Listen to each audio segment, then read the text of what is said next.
La géographie dans Wakfu est très importante parce que nous avons déjà un monde existant, le monde des 12, qui est le monde connu dans Dofus.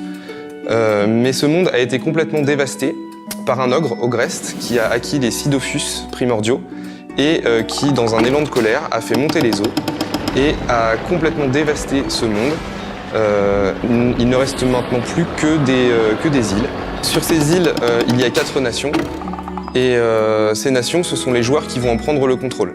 Sur chaque île est présente une nation qui a ses propres particularités. Nous avons Bonta qui est très axé bois et forêt, c'est donc la nation des bûcherons. Nous avons Amakna qui est plus axé sur les champs, la nation des paysans. Nous avons Sufokia. Alors Sufokia, c'est une île paradisiaque où la pêche est très très importante. Et enfin, nous avons Brakmar.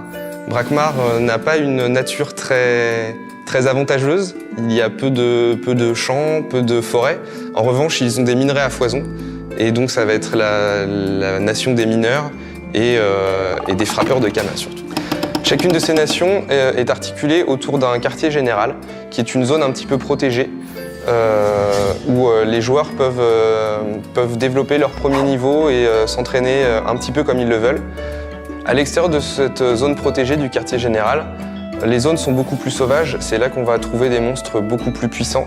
Il y a en tout sur chaque nation 7 territoires, comprenant des zones sauvages, des zones plus habitées, des zones de culture, et également des zones de marché, où les joueurs vont pouvoir faire du commerce entre eux.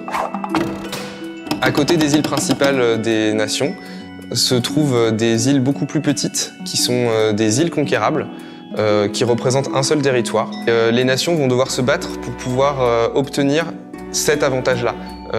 Par exemple, certaines ressources ne poussent que sur une de ces îles particulières. Et il n'y a que la nation qui possédera l'île qui aura accès à cette ressource. Et donc la possession d'une île conquérable est un atout stratégique énorme pour la guerre des nations.